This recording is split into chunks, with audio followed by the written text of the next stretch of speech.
beauty shot for this week. Well, good afternoon, ladies and gentlemen, and welcome to the museum's Night TV studio and another edition of Inside Media. I'm your host, John Maynard.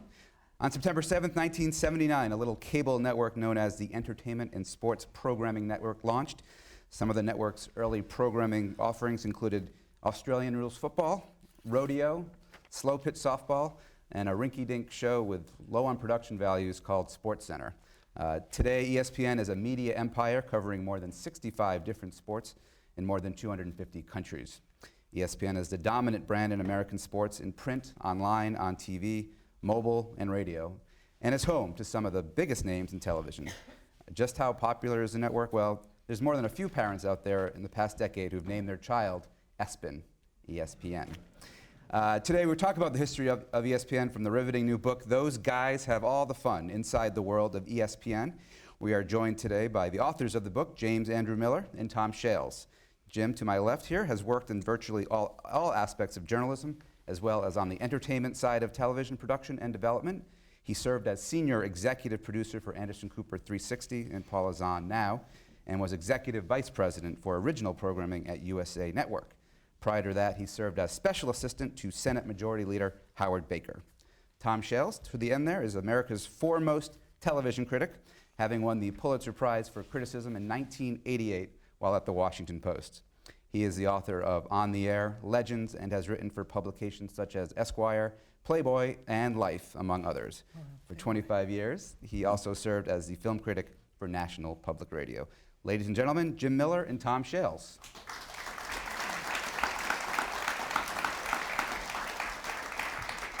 Jim, we'll start with you. This is a brutally honest oral history of ESPN from over 500 former and current employees. How did you get them to open up? Most of them, anyway. It was a process. I think initially ESPN elected not to cooperate. So we were banned from campus for the first year, which was, I call that the wilderness years, because we were stuck talking to people who used to work for ESPN and people who worked at competing networks. And then I think that it dawned on them that this book was going to happen with or without their cooperation. Right. So it probably behooved them to cooperate.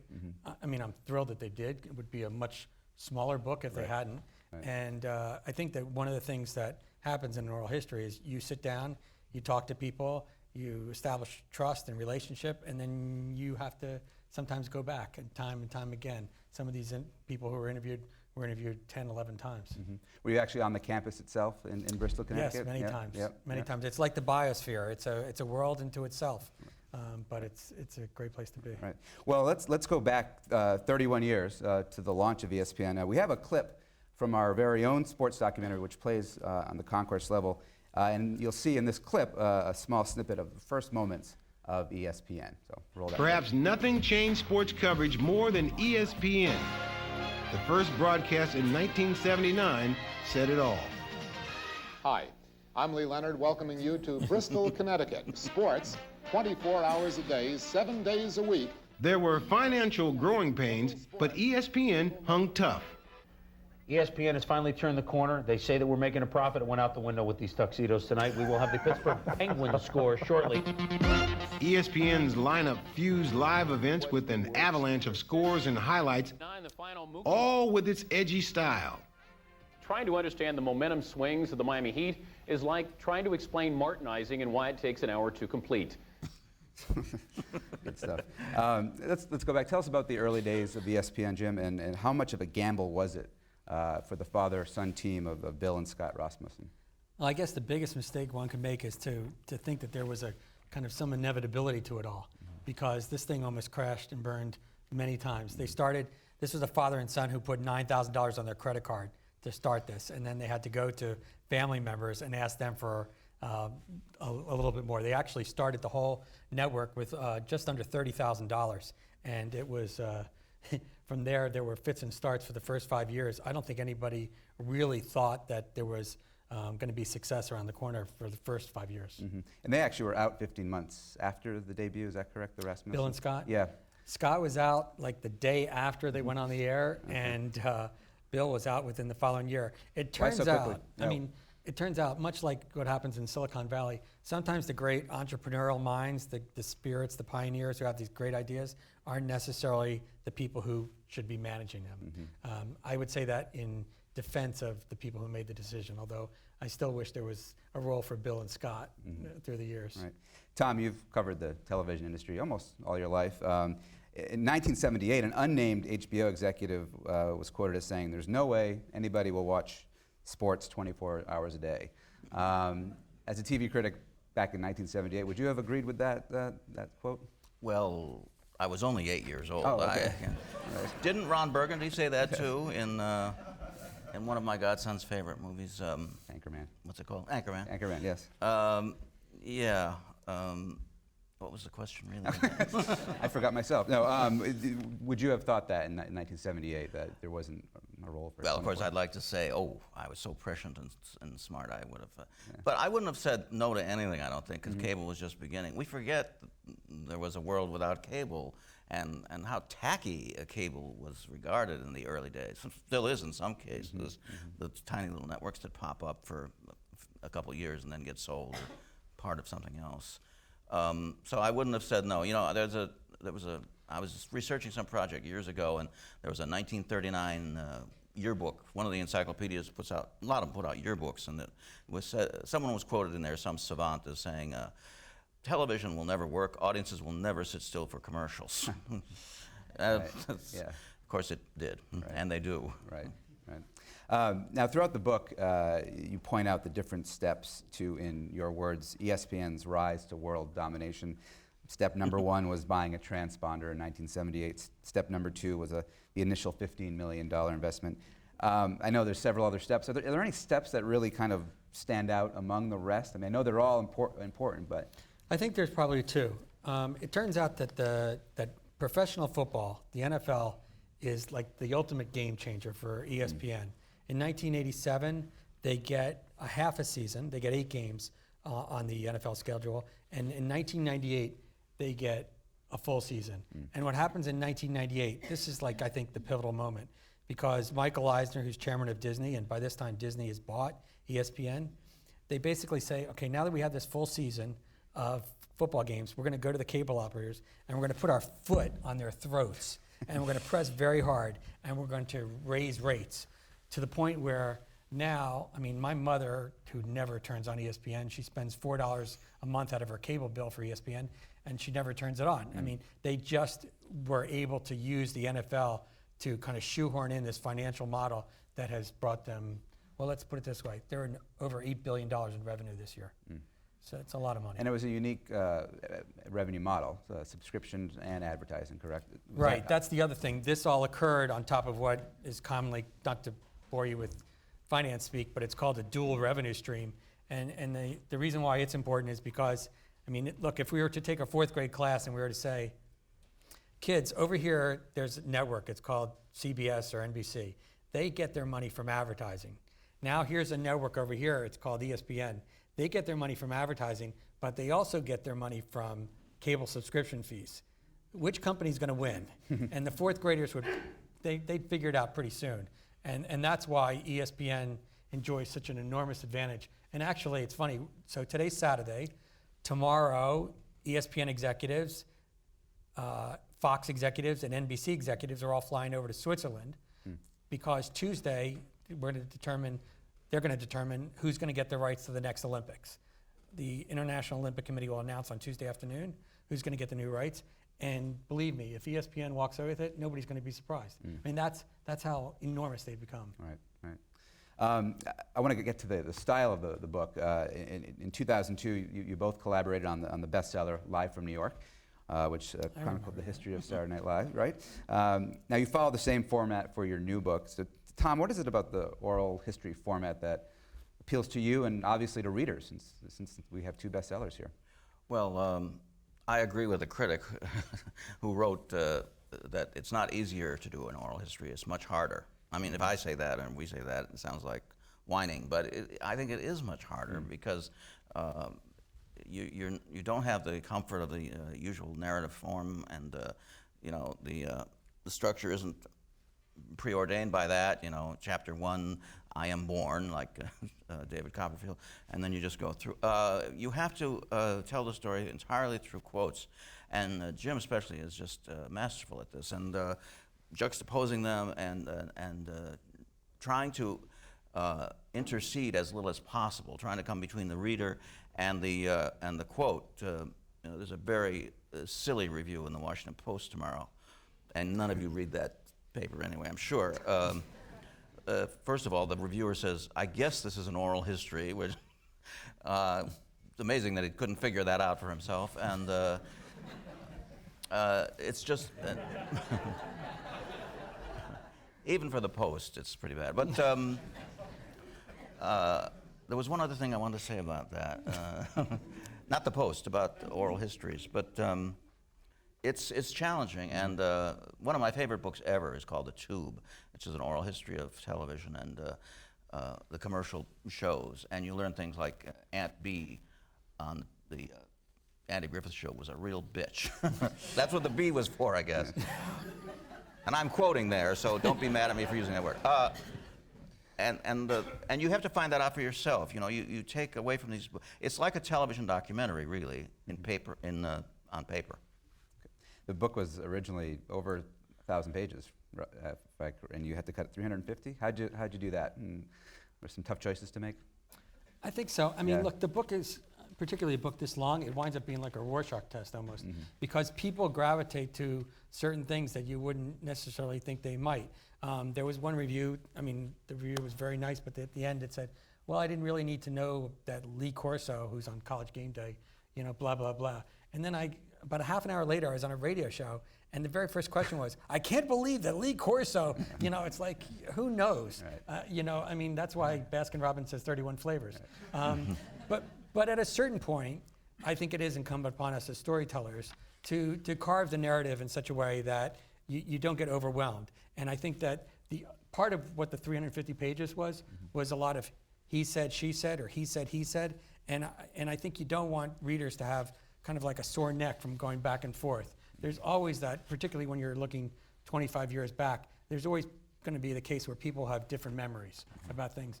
But you really got to be careful about, I mean, we could have filled the whole book with, no, it didn't happen that way, no, it didn't happen that way, no, I wasn't there, no, I deserve more credit. And that kind of like gets old after a while. Some of the best parts of the book are hearing from some of these big personalities, and there have been many that have emerged from ESPN. We don't have time to talk about all of them, but you have to read the book. But let's talk about a few. Chris Berman, unlikely star, correct? He's an unlikely star. He was a history major at Brown, and he got there in the first year of ESPN's existence. There's actually a little cool nugget about ESPN. So it started officially get funded in '78. It's on the air in '79, like John said at the beginning. There are 43 people right now who are working at ESPN that were working back then. It's amazing. You know, a lot of people don't date the company; they marry it, and I think that part of that is they get kind of like they get attached to Connecticut and the way that ESPN works. But that's an extraordinary sense of tenure. Berman was there from the beginning, and I think we say in the book that he's basically the network's avatar at this point because he's so closely linked. His face is so closely linked, and he's developed his personality over the years. And I mean, I sat down with him for over 10 hours, and believe me, what you see on camera is what he's got, what he's like in private. That's who he's got a big life. Right. And then there's the classic team who are not there anymore, Keith Olbermann and Dan Patrick. What was the formula there that made them so successful? That's a question for Jim or Tom. Well, Jim knows. Jim's been a fan for years, and I have come lately to. I've been forced to be a fan, more or less. But Olbermann, of course, is a gigantic riddle and conundrum in the business. People call him a genius, but one of the most temperamental, difficult people who always hates management the minute he moves into a new job. And during the production of this book, we had a terrible time. We interviewed him on the phone first, and then we went into New York to follow up. He said he'd talk to us in person, and we sat in his producer's office for 45 minutes or so while we waited for Keith to decide if he was temperamentally prepared to talk to us, and he decided he wasn't, and we had to go all the way back to Bucks County, Pennsylvania, where Jim lives, without any more interviews from Keith. And then, for some reason, I ended up the worst person in the world on his television show 2 nights in a row, and we never could figure that one out. But Jim escaped his wrath. In fact, Jim found a way to get along with him. Tell us about that. There were many, well, that was an unfortunate day, but you know, you can't give up. And the truth is that Keith was great afterwards. There were many, many more interviews. There was a ton of stuff that he provided for the book. And I think that there's a lot of stuff, I don't mean this in a bragging way, but I think that he shared a lot of thoughts about ESPN that he's never shared before. So I think that, you know, it's one of the reasons why GQ chose that for the excerpt. There were some new things from him. You know, so I mean, it was a process. Look, it's a process with a lot of these people. Erin Andrews, when she went on Oprah Winfrey, she said that was going to be the first and only time that she would talk about the terrible incident that happened with her in the hotel room. And it took like maybe 5 or 6 months of trying to talk her into talking more about it. And then I talked to her father as well, which was really interesting. So, I mean, you know, every one of these interviews in some ways is kind of a mountain to climb, but it's worth it when you get to the other side. I do want to get to questions shortly, but we have to bring up the ad campaigns of ESPN, which are just so popular. And speaking of Keith Olbermann and Dan Patrick, we have a clip that last minute we decided to look up on YouTube, and we're going to show you that commercial from the 90s right now. I don't know why Lindros has got to drop the gloves. Neely and Stevens, they don't fight anymore. They're respected around the league. And besides, I mean, penalty minutes doesn't equate to toughness in my book. I mean, when I think tough, Doug Gilmour's tough. Mark Messier's tough. You need some more rouge. Here? Thanks. You know, your foundation has looked great lately. Thanks.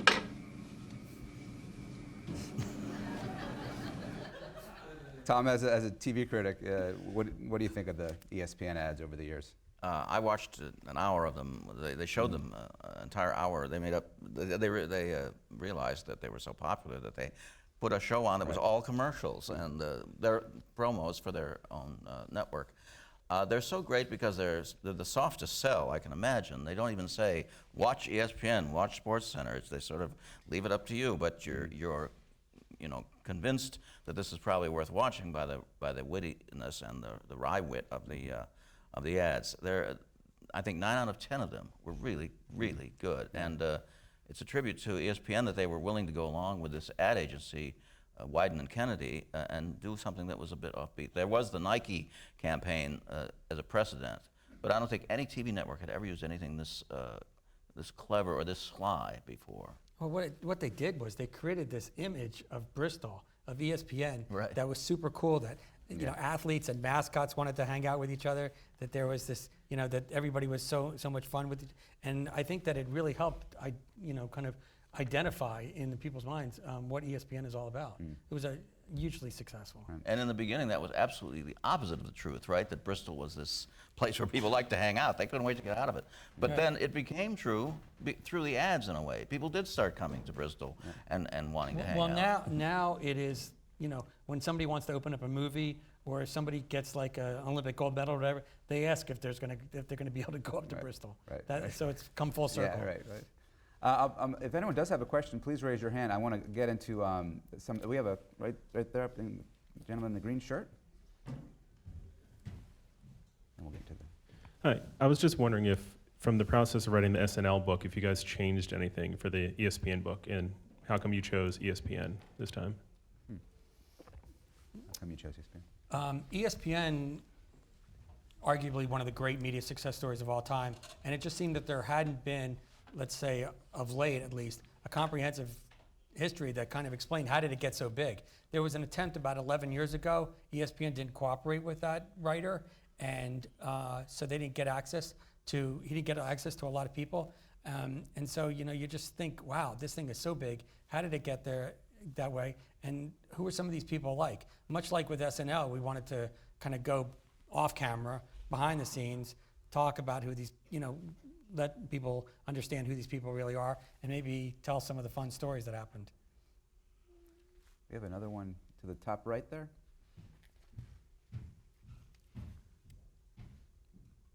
How did you divide the work up? And Mr. Shales, I know you're not a big sports person. How did you get involved in sports? I still haven't gotten involved in sports. beyond co-authoring, I've said repeatedly this is really Jim's triumph, this book, and I'm sort of along for the ride. But on the last question, there was one thing. The matter of changes. There's a tiny, maybe this is too trivial to even talk about, but the tiny housekeeping kind of thing. We wanted the quotes to be so pure in the Saturday Night Live book that we sometimes didn't put in enough information when people were talking. And on this book, we not only have more interstitials, more of a narrative that we use to help the reader follow things, just in case the quotes aren't enough, but also we put last names in brackets and stuff like that, just so people would be sure who everybody was talking about. And me in sports, I don't know. I remember Jim. Once he got some movie star gave him a couple tickets to the Lakers game in L.A. We were out in L.A. and we got courtside seats, or was it the New York Knicks? It was the New York Knicks. It was the New York Knicks. I was only 5,000 miles off. In fact, I remember we looked across the floor, and there were Maury Povich and Connie Chung looking at us like, "What the hell are you guys doing here, you peasants?" But it was so exciting at that, perspective. It was just incredible, and I do enjoy NBA basketball on TV sometimes. And but other than that, I find baseball very slow. I like some of the legends. I like to watch historic things. I've enjoyed HBO's documentaries when about baseball in the old days. I'm just a very nostalgic person, so I'm probably more interested in sports in the 30s than I am in sports today. That Nick thing was a total scam. Well, it wasn't a scam, but I did a rewrite for Dustin Hoffman, and he's got these seats right next to Woody and Sun-Yi at the Knicks that he never uses, and they couldn't agree to a deal. And I said, well, if he gives like 10 home games for his seats, like I'll do it. And they're the most spectacular seats in the world, and they're like $800,000 a year. It's Madison Square Garden floor seats. That's what he spends on basketball tickets. It's crazy. I do want to get to another question, but I want to address there's so many controversial moments in the network's history, and I think you've covered most of them in this book. Certainly a running theme throughout is the issue of sexual harassment at ESPN. And what was the environment like for women in the early years of ESPN? I know you have a terrific quote from Carrie Ross from when she took a stand. But Carrie Ross was an anchor in the late 80s at ESPN. She's an extraordinarily smart, talented woman who basically one day stood up in the cafeteria at the time and said, okay, enough. She had been put through a lot, and she had seen younger women who she was mentoring at the time put through a lot. The truth is that in the 1980s, ESPN was not a place that you would want your sister, your daughter, or your significant other wife working at. But to their credit, I think that they have both institutionally and culturally put together some things through the years to make it a better environment. And I think that what's happened now is that their margin for error, their level of tolerance has gotten smaller. And I'll just give you one quick example. Just about a year and a half ago, Tony Kornheiser, he decided to walk in one day and become a fashion critic rather than a sportscaster, and went after Hannah Storm's wardrobe. Now, Tony's arguably one of the biggest talents at ESPN, and they suspended him for 2 weeks without pay. I was able to track down his salary and run the numbers. It was a $40,000 fine. And so what they did was it sent a message, and believe me, it was heard throughout the organization, that no one is quote unquote above the law. And that culture is so important, particularly to George Bodenheimer, the president. So I think that while they have made mistakes, particularly in the 80s, they just weren't prepared. And there's a bunch of college students, kids right out of college, working in remote Bristol, no distractions whatsoever. There were no bars, there were no movies, there were no restaurants. They were all locked in this place together, and they didn't even have an HR department. So that's basically a perfect storm of insanity. Right. We have a right behind you there, and then we'll get you. Can you hear me? Okay. Hi. Speaking of controversies, last year they obviously aired LeBron James's quote unquote "The Decision." Like 10 years from now, looking back, do you think that the controversy behind that's ever going to go away? That's ever going to look like a good idea, or do you think it's just going to last? You're already shaking your head. Okay, I guess that answers the question. it'll never look like a good idea, and I don't think they'll ever do anything that's silly again. As Agreed. a critic, what do you think of the show? Well, it wasn't a show. It was it was a sham, really. Right, You know, right. But in the book, the guy who did the interview pleads innocent and basically says, I was only following orders, among other things. And it was a good example of what not to do. I think the reason why it's instructive for them now is because at the beginning, right afterwards, they took great comfort in the fact that they had gotten an 8.3 rating. They were, incredibly psyched about the fact that so many people watched it. And then they realized that when the Lord wants to punish you, he answers your prayers, because all they got was media criticism for the next couple of months. And we're still talking about it now. So I think they're going to be much more careful when they decide to, as they put it, go outside the box. I think we have a question right here. Yep, go ahead. Hi, Jim. I know that you're on Twitter. I don't know if you saw what Jason Whitlock posted last night about the book. Basically, he said how there's been a lot of comments about other personalities and how nobody was reprimanded. First of all, I wanted to ask if you've heard of anyone behind closed doors being reprimanded for what they said for the book. And second of all, he went on to say how there might have been some racial biasism towards him when he was at the company. I was wondering if you think that there's any truth or whether this was just Whitlock being Whitlock. Tell us who Whitlock is first. And then Jason Whitlock is a columnist, an African-American columnist. I did his podcast the other day, actually. It was very interesting. He's very interesting. Look, there's been rumors for the past 2 weeks about people getting suspended for what they said. And there's also kind of been this other dimension that has happened afterwards. One of the key episodes, Michelle Beadle, who's one of their up-and-coming rising stars, admitted to me in an interview that she had watched the Erin Andrews tape. She said, yeah, I watched it, she looked great. And that kind of took a life of its own after the book was published. And she went after Erin in a couple ways. Getting back to the Tony Hannah thing, they don't like people speaking ill of each other. So there's been a rumor that there's going to be suspensions for Michelle and some others. I haven't heard them, but I do think that ESPN management is very concerned about the dialogue right now. They may take action, they may not. But in terms of the racial part of it, I actually think Jason has a point. And there's been a variety of episodes throughout ESPN's history where they haven't been prepared for the racial question.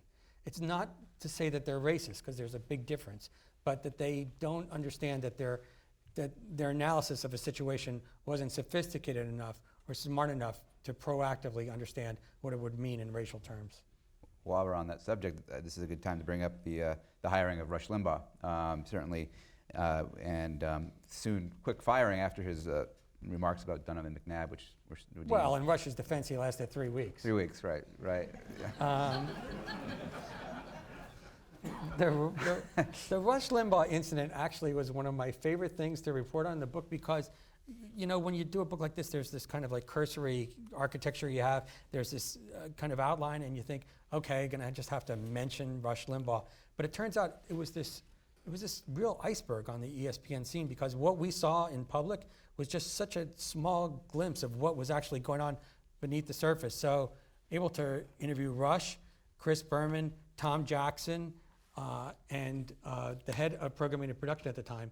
And it was a real war going on that week. Tom Jackson threatened to resign. Rush thought he didn't say anything wrong at all. Nobody said anything to him for 48 hours like he had said something bad. And actually, the head of production and programming was very upset at Tom Jackson for not saying anything at the time. It was a question of listening. Are you really listening? I don't know if those of you remember, but when Ted Koppel interviewed Al Campanis from the Dodgers, and he said some racially insensitive remarks, Ted said right away, wait a second, what are you talking about? And a national dialogue erupted at that moment. There was nothing that happened after Rush said that. So I think that there was nothing on the air. Nobody said. Nothing on the air, nothing for 48 hours. So that was a particularly fun thing to report on.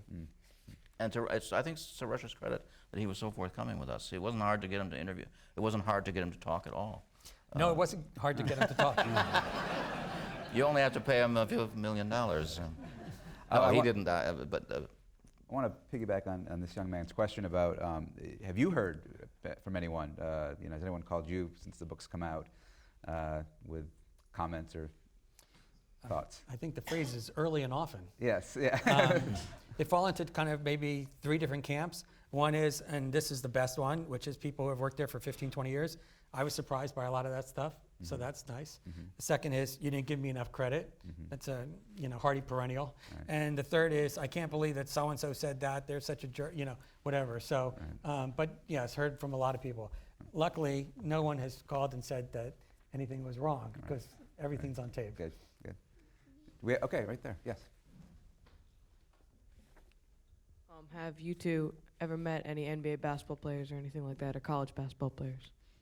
How many, and you've interviewed quite a few athletes for this book, correct? Yeah. How many do you think you interviewed? Probably more than 24. The problem that I quickly figured this out, or maybe not so quickly, because the problem with athletes and ESPN is they don't want to say anything negative because they need ESPN. They need, ESPN's going to come into the locker room afterwards. They want to be on SportsCenter with highlights. They know that they're going to be talking about them. So they really don't want to say anything negative. They would say negative things off the record. It would be, oh my gosh, you couldn't stop them. But on the record, it wasn't as fertile ground as I'd hoped it would be. Yellow shirt there, yes. Go ahead, sir. I was going to give you that mic so you can. I'm just wondering, in your interviews, did the topic of, since we're at the museum, the journalistic integrity come up? Because I feel like, especially today, compared to, say, 15 years ago, when you watch SportsCenter, you were watching a news program about sports. And now it's, everyone's an analyst, everyone's a, what do they call it, NBA insider, NFL insider. And the reports are always conjecture, rumor. I feel like the reporters are making it up almost. Like they feel like they're doing something. They feel this team is going to do X, Y, and Z, compared to, I have a source that told me this. Did that come up at all? Has that changed? Well, I think Jim's better at this, but I think they all want to be comedians too. They want to have their own network talk shows. They want to follow in the footsteps of Kilborn, wasn't that his name? Who had a CBS talk show briefly and just thought he was the funniest thing on earth. And partly that's because, believe it or not, David Letterman was a weatherman 40 years ago, and they all think that something like weatherman, sportscaster, local anchor can be a stepping stone to great fame as a network talk show host. And as much as the networks get called dinosaurs and anachronisms and all that, it's still the big show, I mean, to a great degree. I think the journalistic question that you asked is kind of intriguing, though, because the truth is that every single day, ESPN does this weird kind of balancing act, right? So they have Ben Roethlisberger coming to campus to do a This Is SportsCenter commercial. Then Ben Roethlisberger comes to the ESPYs, and he's featured at the ESPYs. And then 2 weeks later, Ben Roethlisberger's indicted for doing something, or allegedly doing something naughty. And so the question becomes, oh wait, this is like Ben, our guy, and he was just hanging out with us, and now do we report? And in the case, and discuss it in the book, in the case of Ben Roethlisberger, they were the last people to report on the indictment. For a while there, they said, well, we don't do indictments, but of course they had done indictments. So that was a bad way to approach it. The second part of your question, I think we have to talk about technology just for a second, because my son up there and I, we for many years, we would watch ESPN SportsCenter to understand scores and to see highlights. The whole value proposition for SportsCenter has changed now because we don't need it, right? We can get the scores and we can get the highlights on our phone. We don't need to wait till 11 o'clock.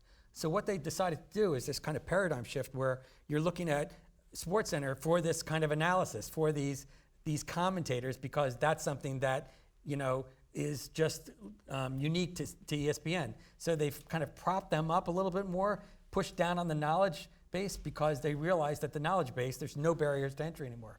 I mean, it was fascinating doing the research. When you look at Keith and Dan on the SportsCenter, they used to tease before commercials, coming back, we'll tell you who won the Giants and the Padres game. Giants and the Padres, I get on my phone, I get every 3 innings, I get the score. You don't need to do that anymore. So in a way, technology has kind of lapped them, and now they're trying to come up with some sort of formula to get you to tune in. I think we have time for just a couple more questions, so we'll right there. I listened to Bill Simmons' podcast, and when Jim was an interview subject, Simmons sort of was really regretful about him even speaking to you, and he wishes that he was not in the book, looking back, because he believed it was at a certain time where he thought he was actually might leave ESPN. You mentioned the response to the book. Have anyone besides Simmons sort of just told you that I almost wish I was not a part of the book? Absolutely. Well, Kornheiser, of course, a sad Tony is a happy Tony. So, I mean, he's, you know, even before the book was out, he's tormented. I'm going to get fired. You ruined my life. Can I show you pictures of my wife and kids? Please take this stuff out. You know, so, but yes, there have been a lot of people. I was actually, when I did this podcast with Bill this week, I was surprised that he went that far. I mean, because the truth is that the first couple of interviews were in 2009 when he thought he was leaving. But once he decided to stay, I thought it was incumbent, just from a journalistic point of view, to come back and circle back with him to see how his vantage point had changed. And there's still stuff in there that kind of reflects the fact that he stayed. But I think he's just, he's a very clever guy. You know, he's got like 1,300,000 followers on Twitter. It's just, I mean, this guy is just incredible. You follow him, right? Yes. Yeah, there you go. Well, I'll ask. Oh, there's somebody up there. Oh, okay, we'll do two more, there, and then, yep, go ahead. I'm just curious, in comparing the two books, the SNL book and the ESPN book, what your impression of the personalities involved in, the difference between, and again, I know that, you know, entertainment and sports cross over, but the entertainment vehicle versus the sports personalities. They're all nuts, for one thing. But in different ways. You go into television, they all are very ego-driven, but people in television, in the media to some degree, have to be, and they have to have that push behind them to get ahead, and it's natural that they're ambitious. Of course, the people we interviewed who were instrumental in Saturday Night Live, much more creative people, and probably a bit more quixotic, and I don't think Saturday Night Live's, I think if we were to do that book now, we wouldn't have as much fun, because the old stories about the old days would be great, but the new cast, they seem so well adjusted, and they seem to have so few problems. They're already making movies before they even leave the show. I mean, it's changed quite a great deal from even when we did it, which was the early part of the century. Do we have our last question up there? I just wanted to follow up on the question earlier, but regarding Bill Simmons, I feel like he's sort of, you know, you spoke about Olbermann being kind of this larger-than-life personality in the 90s, and I feel like Simmons in some ways is kind of this new media, larger-than-life ESPN brand, sort of blurring the lines between kind of comedy and analyst and writer and tweeter. And I wanted to see what you guys thought about kind of what that means for the future direction of ESPN, and whether, you know, the sort of Bill Simmons model, you know, I mean, he got in trouble a couple of years ago, I remember, for tweeting a trade rumor that he had heard, and he didn't realize, allegedly, that it was going to be a public tweet. And, you know, I think that's where he sort of gets in trouble sometimes, because he's trying to be an analyst who's just sort of a clever writer, but then he also is sort of in some sense a journalist or a sports journalist. And, you know, what does that mean for the future in this new media world for ESPN? I think ESPN has become very comfortable living in this gray world where people like Bill are, maybe they're journalists, maybe they're celebrities, maybe they're just personalities or fun commentators. And I think that, you know, Bill has this new venture, which I'm sure you know about, called Grantland.com. It's going to debut in this month. And I think that their commitment to Grantland, Grantland is going to be this kind of weird association with ESPN, almost like Disney had with Miramax. And there's going to be an eclectic group of contributors. Malcolm Gladwell is going to be one of them.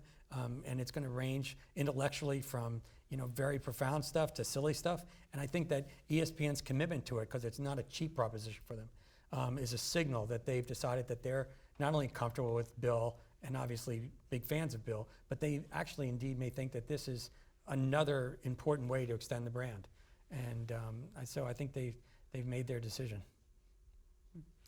And I hope that the ESPN management will be a little embarrassed by the book, in that they won't treat the talent maybe quite so shabbily in the future, but I suppose they will. They treat them like naughty children. And this business of suspensions, if you say something bad about somebody else in the staff, I mean, don't you think that's very demeaning? And I mean, one difference about Saturday Night Live, I think, in this and ESPN is at Saturday Night Live, management doesn't hate the talent. They don't hate them for being stars.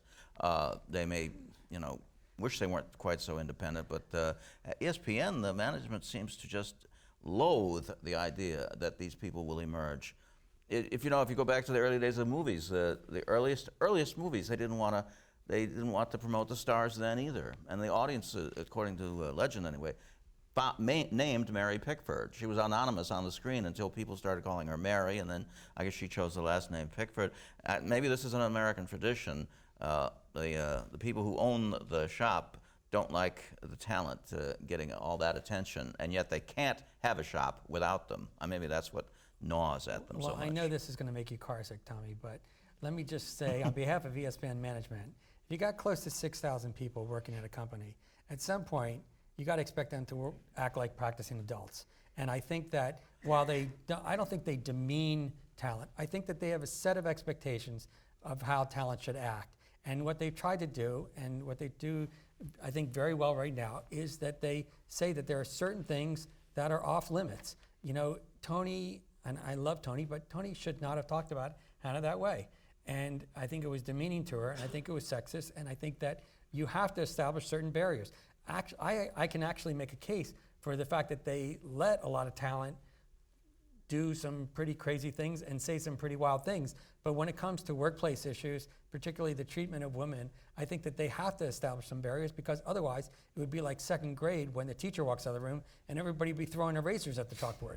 I mean, this is a big, this company is all over the world, and it's a very visible company. Everything they do is written about, and I think at some point you have to have certain codes of conduct, and the talent should grow up. I mean, they're getting paid, and they have to behave. Okay, so now you've taken talent, I've taken management. But I think I've taken childishness, and you've taken adultness. Not adultery, but adulthood. Well, we have run out of time, and if you have more please let Tom talk more about it. If you have more questions for Tom or Jim, they'll be happy to answer them. They're going to be signing copies of their books right outside the studio here, and also you can buy a copy also. So Tom Shales, Jim Miller, thank you for joining us here today at Inside Media. Thank you. Thank you. I'm just going to plug our next Inside Media, which is next Saturday at 11 a.m. Our guest is going to be Senator Scott Brown of Massachusetts and his wife, Gail Huff, who is actually a reporter here in town at Channel 7. That program's at 11 a.m. right here in the Night TV studio. Thank you for joining us here. Enjoy the rest of your day. Thank you, John. Thank you. That was awesome.